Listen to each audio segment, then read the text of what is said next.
Thank you, Mark. Thank you to Allen County Public Library. Thank you to St. Francis for teaming up to making this partnership happen. Thank you all for coming out tonight as well.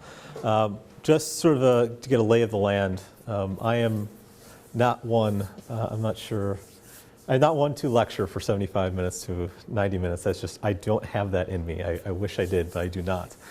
So my goal here is that I'll have some introductory thoughts, maybe about 20 minutes, half an hour. I'll sprinkle a couple of poems that help illustrate some of those ideas. And then I will have a short list, like a list. And then I will also have a couple more poems that hopefully we can all talk about together that sort of illustrate this idea of how these first books by these new authors are contributing to a new conversation within the field of contemporary American poetry. So I hope that's okay with everyone. That's the deal, right? So I don't think you have to agree at this point anyway, because I'm not changing my ideas. And so even if you don't, walk out right now, you're fine. Yeah. All right. The reports of its death have been greatly exaggerated. Poetry in Contemporary America. I have to first admit the absurdity of the title of my talk. It's a big title for one.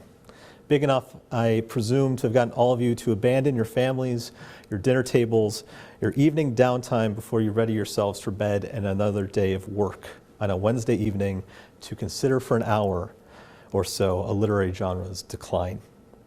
I get paid to think about these things, which I'm deeply grateful for, but I'm just cynical enough to question how many others care about poems too.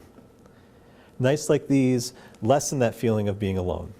It's a night like this one that makes me believe the power of a few good lines can connect us all amid the noise that surrounds us.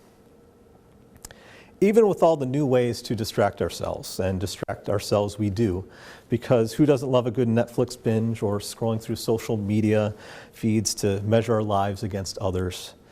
How can something that's been around more or less since we created language all of a sudden be dead? I certainly don't think it's dead, but I have, again, selfish reasons to not think so. Like I said, poetry is my life and my business. It's how I continue to make meaning of the world, despite all of its challenges, despite all the ways that living in 2017 asks me to believe there's no way out of the spiral the latest natural disaster or human-made conflict has led us down. It's how I put food on my family's table.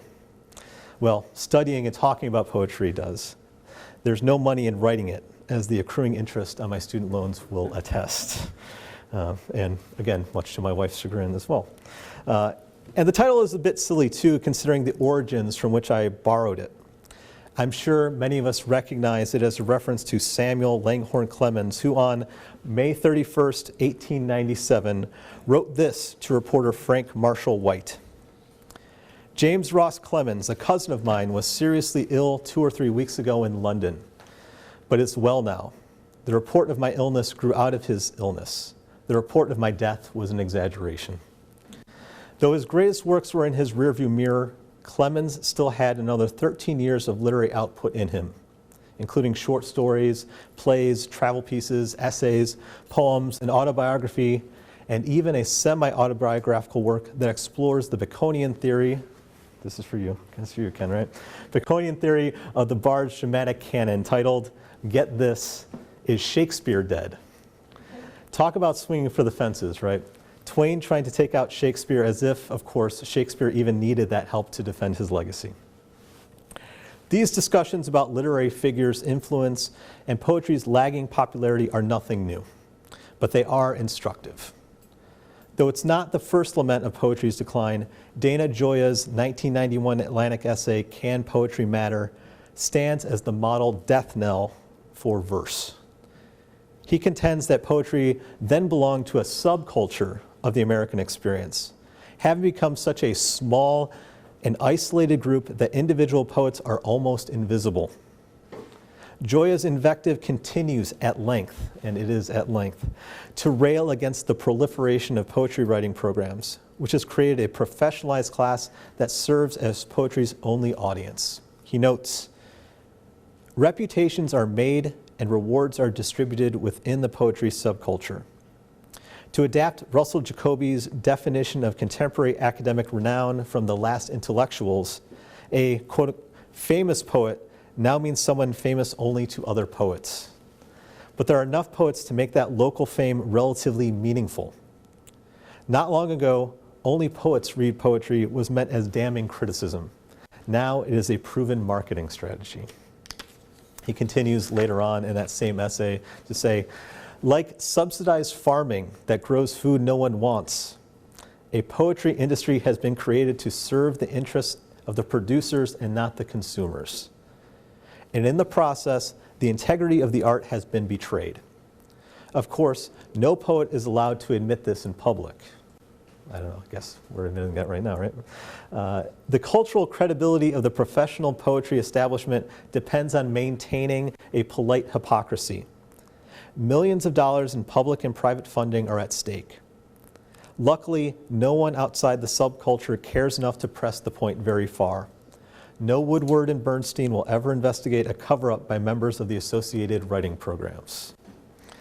Certainly, there is a po-biz operating even today that stretches some writers' integrity. Though the pie may be small, many people will do what they can to get the largest slice possible, rewarded either monetarily or through fame, whatever that may look like. But I hardly think a man whose diatribe against poetry made him famous enough to ascend to a 6-year term as the head of the National Endowment of the Arts, which Joya did from 2003 to 2009, is above reproach either. Any human-made system is going to be flawed. Any art is subject to commodification and deterioration in quality and credibility, especially as it attempts to stay relevant in an age of technological wonder. Take, for instance, the words of poet Joseph Auslander, writing for the North American Review as he laments the national state of things, the tumultuous times of his historical moment, and the continued dismissal of poetry's role in American life. He writes, "With progress and machine comfort and buttons and buzzers and contraptions and clever paraphernalia and infallible statistics and the deification of fact, we are swinging back full circle to a very old and a very simple truth. We are being compelled by the abject collapse of a material conception of living to recognize once more the terrible necessity in our lives for that strength, that pillaring of the spirit, that informing and sustaining power which it has always been the special virtue and splendor of poetry to impart." Now, realize as well that Auslander was writing in 1936, and perhaps Joya's complaint seems even more foolhardy. And a side note, a year after Auslander wrote this article, he was named the first consultant in poetry for the Library of Congress. So I guess there is truly good business in saying that poetry is dead or even dying. These arguments are like perennials, just waiting for April showers to give them the strength to pop up and declare, even in the midst of National Poetry Month, which is April, in case you didn't know, that poetry is dead. In an age where short stories, novels, memoirs, creative nonfiction, and graphic novels are adapted for screen, and whose writers are suitably compensated for the creative output, poetry is low-hanging fruit. It doesn't make money. As a 2015 CNN article points out, in today's market, a book of poems is lucky to sell 5,000 copies. I don't know, that number still seems pretty high to me, but I don't necessarily think that they're thinking university presses. I think we're into FSG and Penguin and companies of that sort, for sure. And with costs to produce the book and royalties factored in, presses typically break even on their poetic investment. Marketing a book of poems is a thankless and considerably difficult task given everything American culture has to offer. And yet, that doesn't mean bringing poems to the people is impossible either. There's a lot of articles talking about the amount of, I guess for lack of a better word, goodwill that is associated with publishing books of poems. Even these big presses, they are reluctant to invest in it. but it's almost such a labor of love that editors will do whatever they can. They will fight tooth and nail to make sure that this is still done. I think there's once one article mentioned that Copper Canyon Press, which some of us may know, sometimes will invest up to $30,000 in the production of a book. So I mean that's that's considerable. From the man hours, the people hours to put it together, also the design work, everything to produce it. I mean, $30,000 is not small by any stretch. It's so much easier, though, to find fault than it is to find solutions. Almost like clockwork each April, journalists and bloggers will celebrate National Poetry Month by proclaiming poetry is dead. The first page of an online search of poetry, of the search term, the phrase, I guess sentence, poetry is dead, yields articles written in 2017, 2015, 2013, 2003, and 1995. Again, that was just the first 10 results. Oddly enough, 3 of the other results is that there is a journal named Poetry is Dead. Canadians have a better sense of humor, so they've turned that into another marketing strategy. So if you want to get published in Poetry is Dead, track that down online. But again, it seems like, to borrow again from Shakespeare, that the lady doth protest too much, methinks. These writers are willing to trot out old assumptions to prove what they consider to be a fait accompli. In his 2015 article, Poetry is Going Dead, Government Data Show, Christopher Ingram of the Washington Post cites the 2012 National Survey of Public Participation in the Arts, which runs every few years as part of the Census Bureau's current population survey, that in 1992, 17% of Americans had read a work of poetry at least once in the past year. 20 years later, that number had fallen by more than half to 6.7%. He further adds that poetry's hold in the arts is in a particular state of decline.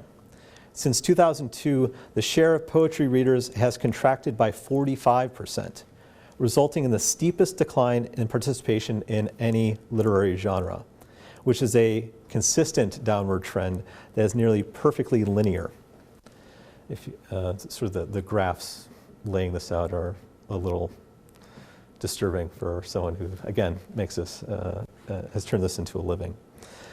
Poetry is by turns less popular than jazz and dance, and only half as popular as knitting. That's what the data shows. I don't know what to say otherwise. However, the silver lining to this situation is that people still prefer poetry to opera. So we got that going for us, which is nice, right? Worse, and at first blush more damning still, is Alexandra Petrie's January 22nd, 2013 Washington Post screed, inventively titled, "Is Poetry Dead?" She opens with criticizing the inaugural poet for that year, Richard Blanco, who said that his story is America's story. Petrie's one-liner, "If that's the case, America should be slightly concerned." Right? That seems kind of a low blow, if you ask me, but that's how we get noticed on the internet nowadays, right? But what should we be concerned about? Why should Americans be worried that a Madrid-born, Cuban-exiled child immigrant to the United States became just the 5th poet to read at a presidential inauguration? That seems pretty impressive to me, given his background. Why wouldn't we celebrate the system by which this man has been able to elevate himself? Isn't that exactly what America is supposed to be and what it's supposed to stand for? Petrie continues in her article to lambast the genre by saying, "Can a poem still change anything? I think the medium might not be loud enough any longer. There are about 6 people who buy new poetry, but they are not feeling well. The last time I stumbled upon a poetry reading, the attendees were almost without exception students of the poet who were there in the hopes of extra credit. One of the poems, if memory serves, consisted of a list of names of Supreme Court justices. I'm not saying that it was a bad poem. It was a good poem within the constraints of what poetry means now. But I think what we mean by poetry is a limp and fangless thing. Okay? She's really holding back on on poetry at this point, isn't she? It's difficult to reconcile that for sure. It's I don't know if does anyone remember seeing clips of Blanco read his poem? It's for President Obama's second inauguration. Okay, well, I guess we'll have to find that on your own. But it's a good poem. It speaks to, I think, what an inaugural poem is supposed to be. I don't think that's something that, I think it's a thankless task to get that kind of job. I don't think there's possibly going to be a way to make everyone happy about an inaugural poem. But I'm glad that President Obama brought Elizabeth Alexander and then Richard Blanco to do that for both of his. Getting back to Petrie, though, to my mind, these are lazy, glib assumptions masquerading as truths. These are the sentences someone who doesn't expect any pushback writes. They're meant as easy laughs because who cares about poems anyway? Well, thankfully we have editor-in-chief of Cold Front magazine, John Deming, who does care about poetry and did enough to write a response, as proven by a few of his words here. Most notably, he spoke to her claim about poetry's ability to change the world. Your generalization does not specify what kind of change you mean. Literal political change? That's what you go on to suggest, along with revolution. A requirement of political change is too much to ask of any artist. Kurt Vonnegut said in 2003, "Every respectable artist in this country was against the war in Vietnam. It was like a laser beam. We were all aimed in the same direction. The power of this weapon turns out to be that of a custard pie dropped from a stepladder 6 feet high." Right? God bless Kurt Vonnegut. God bless Indianapolis' own Kurt Vonnegut. I was in graduate school. I was lucky enough to see him give a talk, and it was amazing. I know he trotted out all the greatest hits. It wasn't necessarily all new, but it was quite something to see him. And his words here speak particularly to the point that Deming is making. Deming also brings up the example of Soviet filmmaker Andrei Tarkovsky. Ever since art has existed, mankind has always strived to influence the world through it. But on the whole, it has always failed to have much social or political effect. I think now, looking around me and also looking back, art cannot really affect social development. It can only influence the development of minds. It can work on our intelligence and on our spirit. But for changing things, there are greater social forces than art. After all, practically all human endeavor has as its aim the changing of the world. While it may never have the political power in the United States that it has in other countries, I think we can all, I think many of us can think of examples of poets who were jailed for their political views or exiled. Pablo Neruda in Chile, Seamus Heaney in responding to the troubles in Northern Ireland, Miklos Radnoti in Hungary. Does anyone know Radnoti's work? Right. His book is Forced March, and he was actually writing poems as he was being led to his death during the Holocaust. He was buried in a mass grave. And as the bodies were being unearthed, I guess a good Samaritan, if we can call it that, found the poem stuffed in his jacket pocket, and those turned out to be his legacy. I think that's a pretty big response to war. To be able to do that, to create art within this context of knowing you are being forced into this long death march. I also, even going a little bit more current, there's Rashad Al-Ajami in Qatar. These are just some of the poets over the past 80 years who have spoken out and tried to change the world. Poetry is a means by which a person's mind and perspective can change. The clarity of thought, action, and feeling that reading poetry affords must not be overlooked. As Frost once argued, a good poem ends in a clarification of life, not necessarily a great clarification, such as sex and cult are founded on, but in a momentary stay against confusion. Which I think brings us to the most pressing matter for tonight, the evidence that poetry is alive and thriving. There is an underlying assumption that only certain types of poems are truly poetry, trotted out for special occasions like weddings, births, deaths, graduations, or inaugurations. But once we limit the scope of what poetry is supposed to respond to, we do unnecessary and perhaps irreparable harm to the mission of saving it. Poetry is not one thing for one type of person. Poetry needs to be irreverent just as much as it needs to be holy, as playful as it is serious. Poetry surrounds us from birth to death in many forms. I think of the Sandra Boynton books. Does anyone know Sandra Boynton books, right? The Belly Button book, the Going to Bed book, right? These are classic children's books that my almost 3-year-old asked us to read to her at bedtime. It's demand. It's not, I shouldn't say, I've written here ask, but it is absolutely demand. There's going to be no substitution. Like, I'm tired, nope, you got to read those 4 Sandra Boynton books or else. But it's even within the structure of those, the rhythm and rhyme that teaches her how language works and how fun it can be. I think of all the songs that often wind up as markers for different parts of our lives. I think of all those times we're caught by the world's beauty and pause our lives in order to find the words to capture the moment so we may never forget that it happened. Critics who are searching for one unifying American poetic figure are bound to be disappointed. The power of verse lies in its multiplicity of expression and voice. Before I teach poems in any of my classes, I take the opportunity to ask students what their feelings towards poetry are.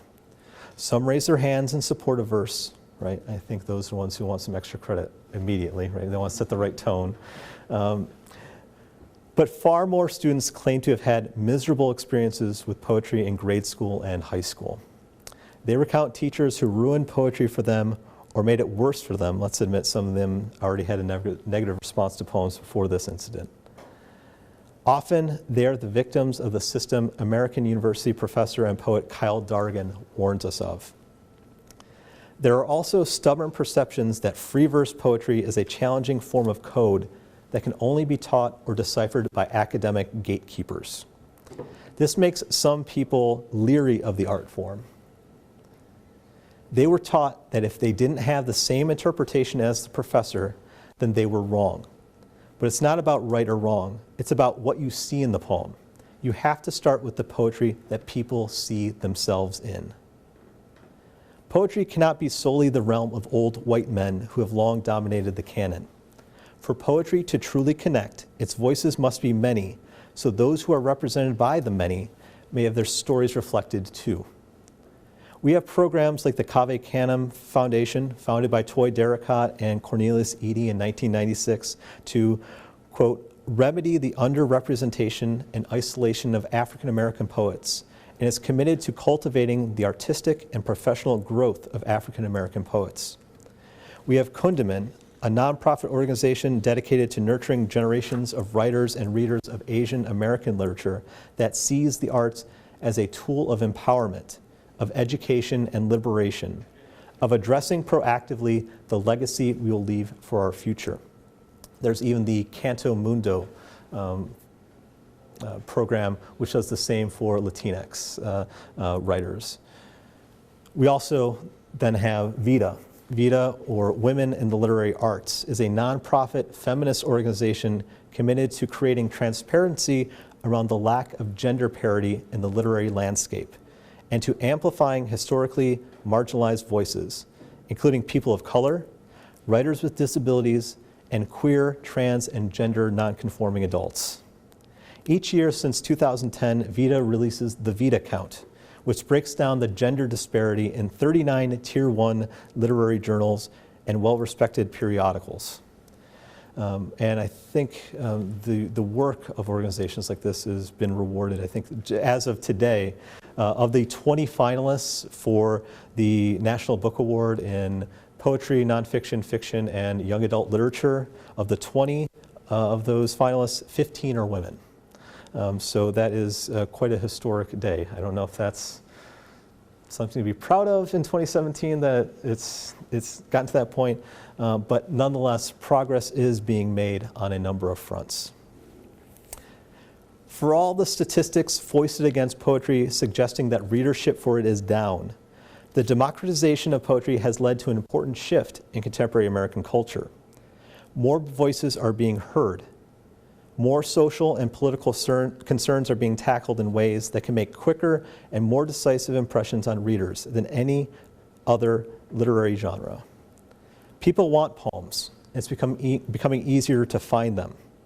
There are thousands of poetry blogs, and Facebook is overflowing with poets, not all of them good, but they're still writing, so that's something.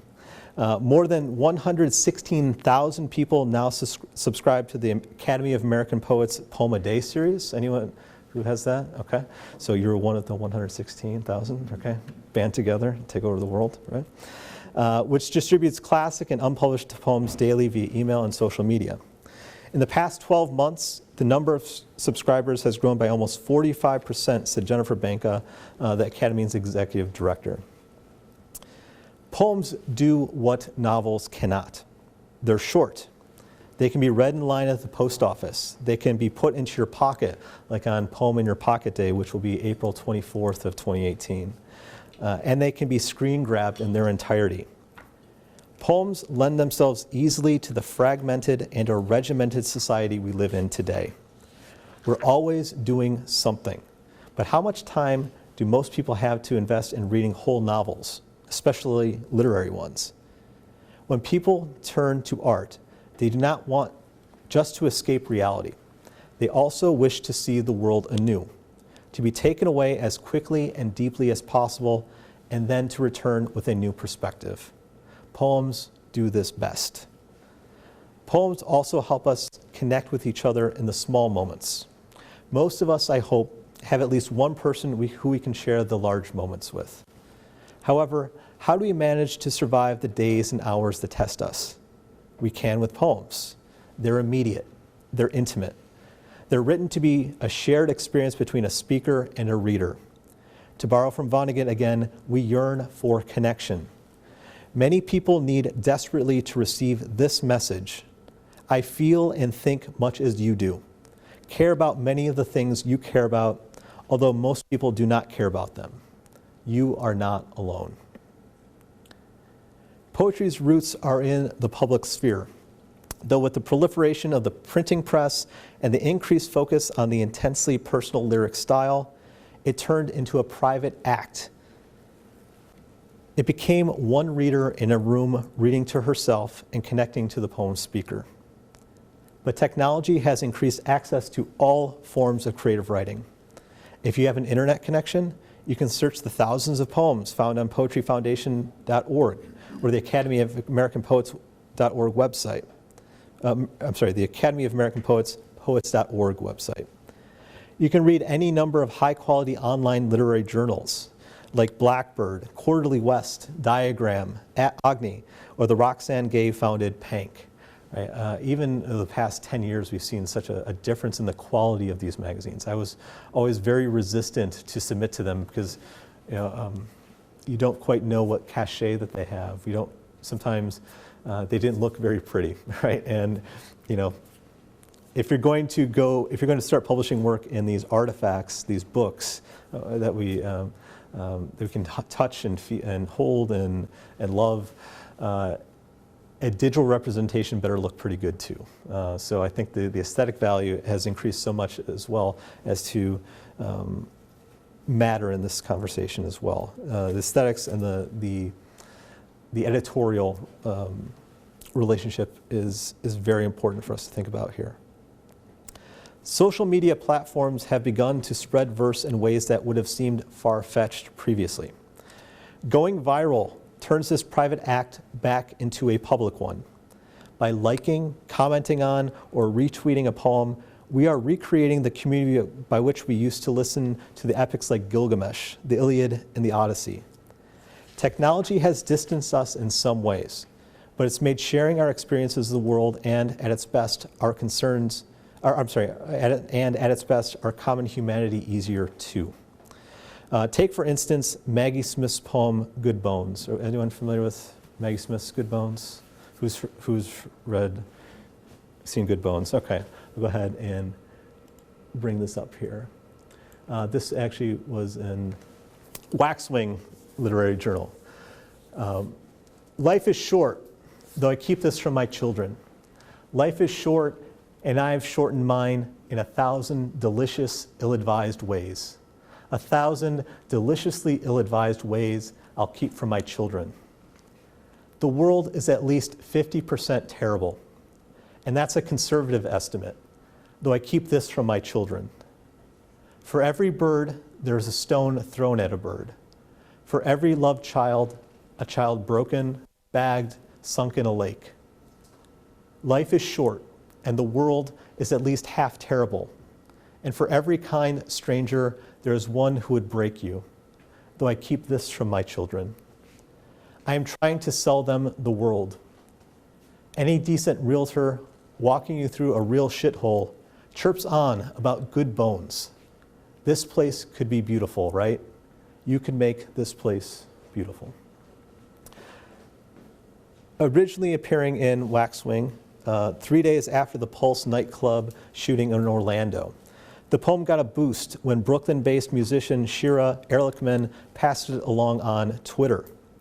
Soon after, as it traveled across the web, celebrities like writer Glennon Doyle Melton, English journalist Caitlin Moran, and actresses Alyssa Milano and Megan Mullally, I think that's probably the first time I've used those names in a lecture, right?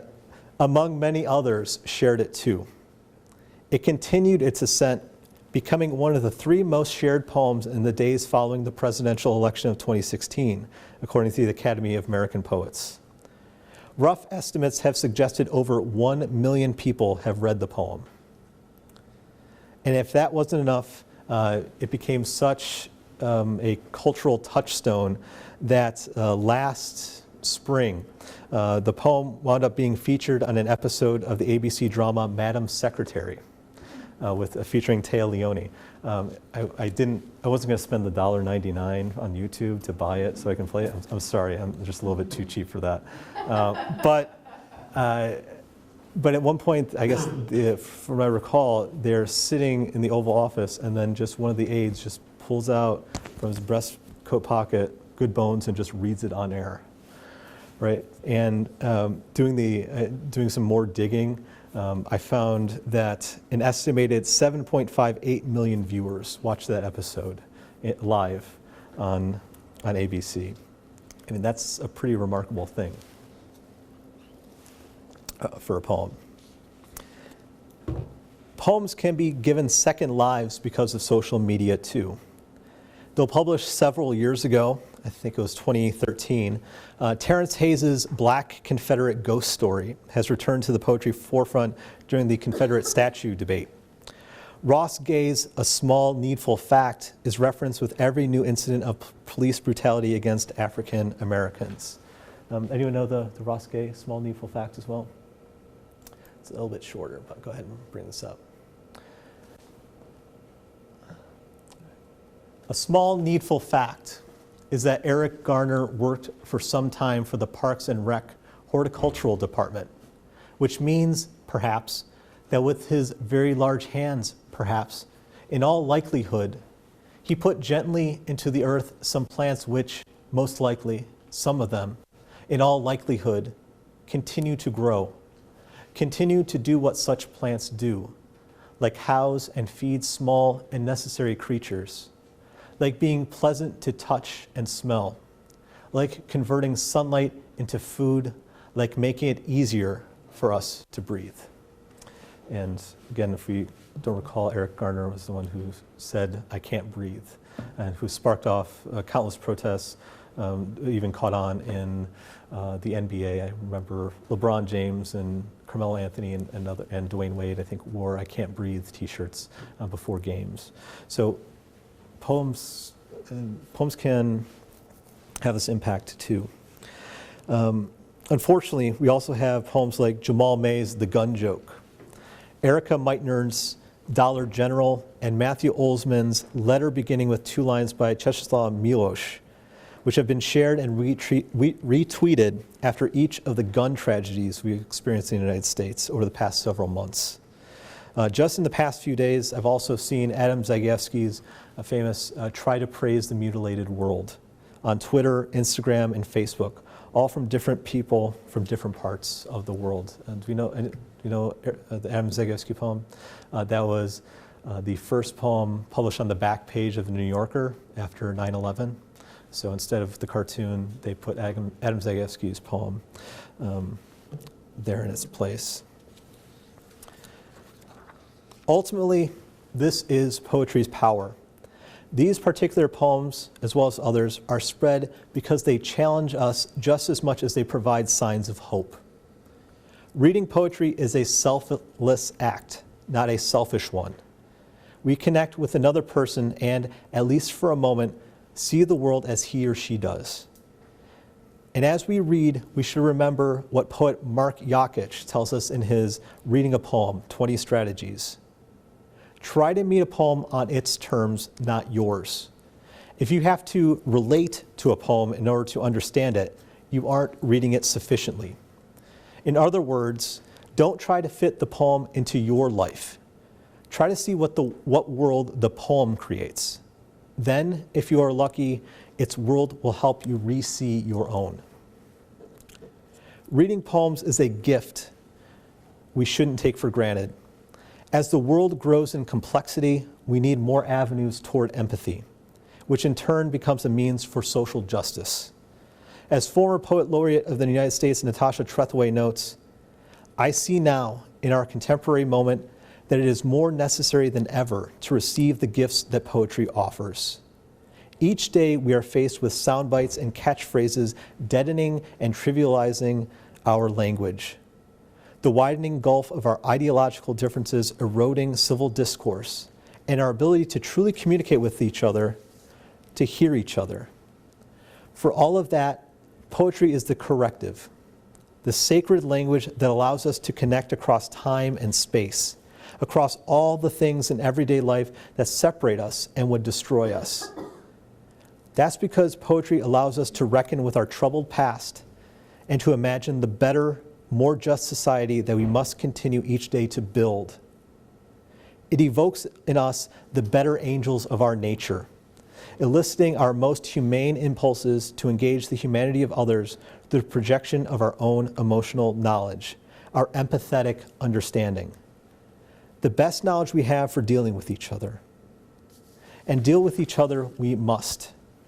I have faith in poetry's ability to help us do so, to wield its ennobling influence on us and to save us, perhaps not as a nation, but one life at a time, like mine, and I hopefully also like all of ours in this room.